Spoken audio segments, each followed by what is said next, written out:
Hello, everybody. This is Effect Hippo, and today I have decided to build Albert from the Railway series.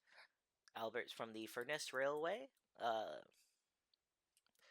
same railway Edward's from, by the way, and let's just get into it.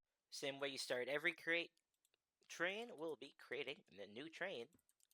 However, Albert, because of his 2-4-2 wheel configuration, we're going to be going with a medium single, and then as soon as we can, we're going to throw down a double large axle, and then we'll follow that up with another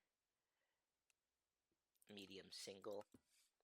Now, when gluing this up, we're going to specifically separate this whole thing right here, so that's going to be a little annoying.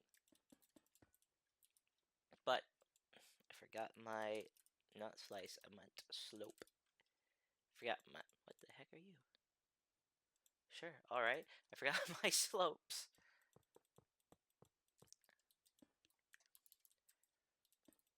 And we're just going to connect everything in together and bring these down so we have 7 slope layers going through, and we'll follow that up with some copycat slabs, and these are just going to wrap all the way around Albert.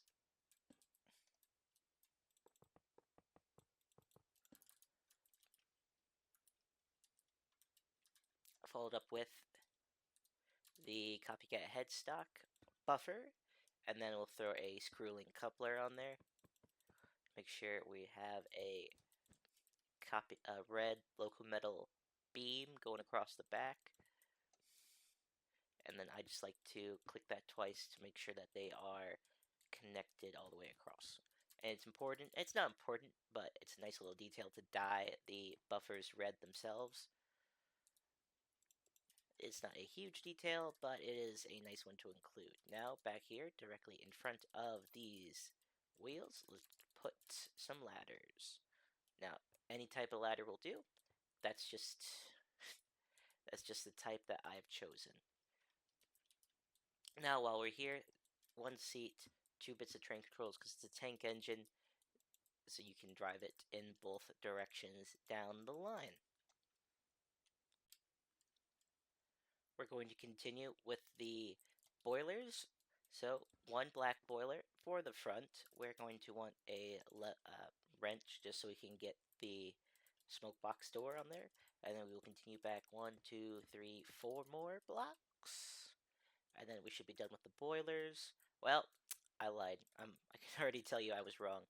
Because to get the smokestack, and more important, and I guess not more importantly, but get to the smokestack and the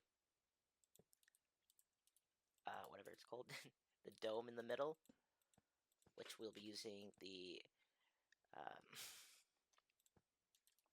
what are these called?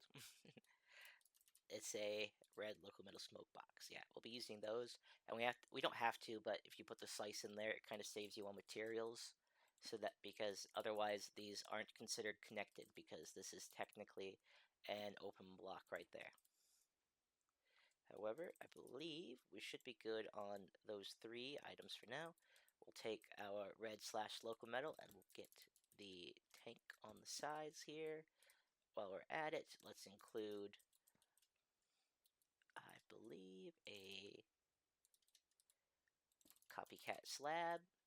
You could also get away with layers if you wanted to make it faster, I suppose. But we'll want 1, 2, 3, 4, and a 5th layer. And this is just to make it about just above where these come in contact with, where the boiler would meet the water tanks. So once again on the back, 1, 2, 3, 4, 5, 1, 2, 3, 4, 5, and then 1, 2, 3, 4, 5.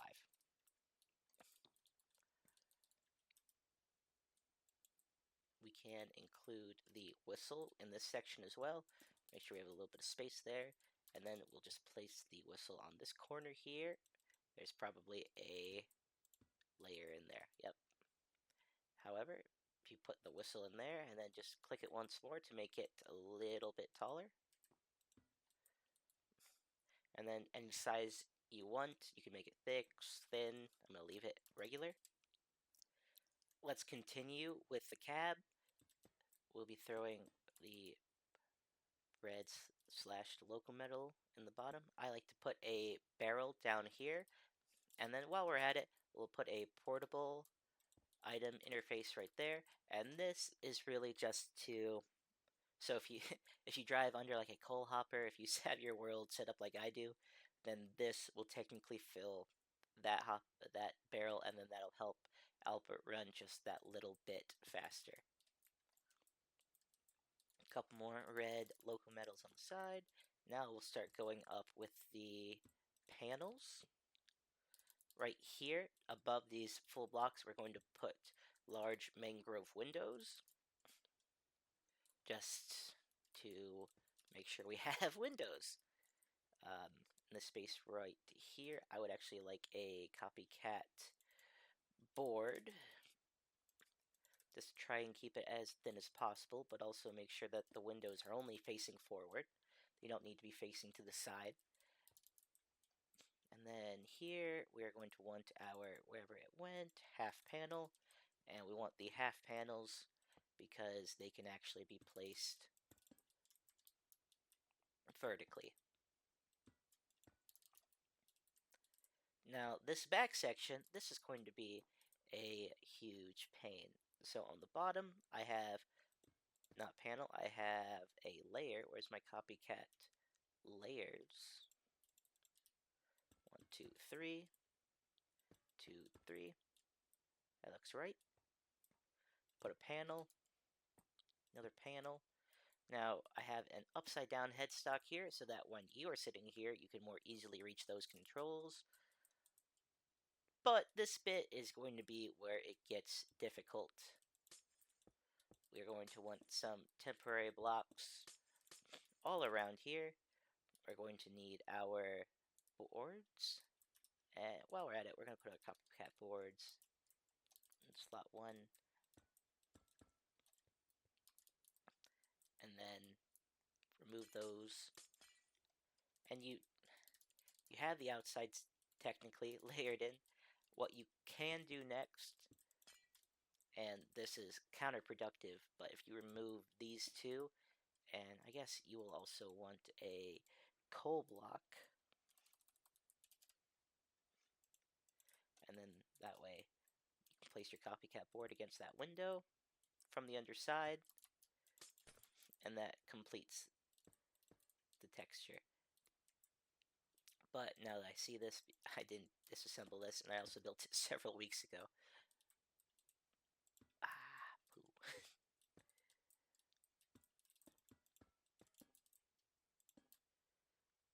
May have to frame this in just like so to make sure we don't actually see anything in the back there. And then this back layer you can cover up with layers, or the panels. I'm going to go back to using layers for this one. I use the copycat panels on that one.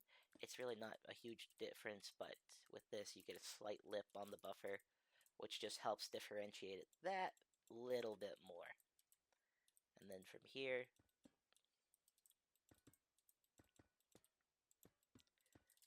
just a couple copycat slices. And while we're at it, let's throw a board over the top of that so we can't see the portable item interface. Let's get some more red. And the copycat panels, and we'll just wrap it up over top.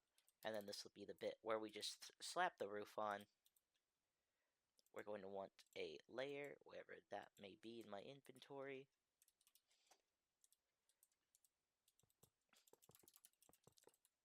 And then this should be as simple as 1 on the edge and 2 in the middle. And then the way I did this, I've seen people do trains like this, and mostly carriages. They'll take the chiseled deep slate and the deep slate tiles, chiseled deep slate on the outside, the deep slate tiles in the middle, and they'll give you this sort of train configuration. I clearly did this differently. I kind of like it more with the smooth texture at the top, but that is Albert. So let's go ahead, let's clear our inventory. Let's get some glue. And let's get some diamonds.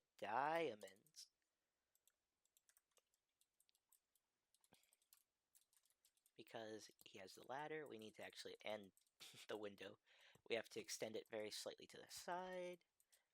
Glue all that. Actually, that is incorrect. We don't want to go all the way down there, just to there.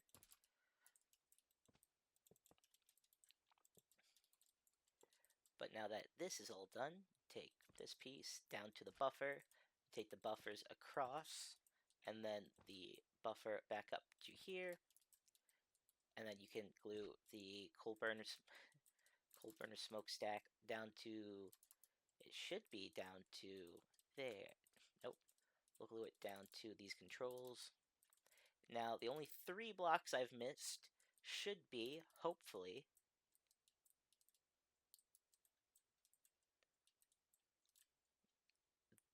that that block. See here, if I press this button, so we can see that this medium bogey, this black slash loco metal, and then this copycat slope layer filled with the black slash loco metal. Those should all be connected separately, or rather, they shouldn't be connected at all to this loco. And now what you'll see, even though there are 3 bogies in here, we should be able to glue it together. Call it Albert. And the only thing I will note is that when you go, let's get a curve. When you go through a sharp curve, like regular locos, there'll be one straight line. However, because of this, Albert will kick way over to the side. However, if you have very gradual curves, it'll be much harder to notice. Or, there's my preferred option, which is you ignore it. That just happens to work most of the time. If you ignore the problem, it's not really there. But if you've liked this video, or my sound advice right there at the end, please leave a like, comment, subscribe. If you dislike the video, I mean, give me a little thumbs down, I guess. So, you tell me what you liked, what you disliked, and let me know if you'd like, I don't know, the coaches to go along with this guy, or if there's any other character you'd like to see me build in the future. And, once again, this has been Affected Hippo. Thanks for watching. Bye.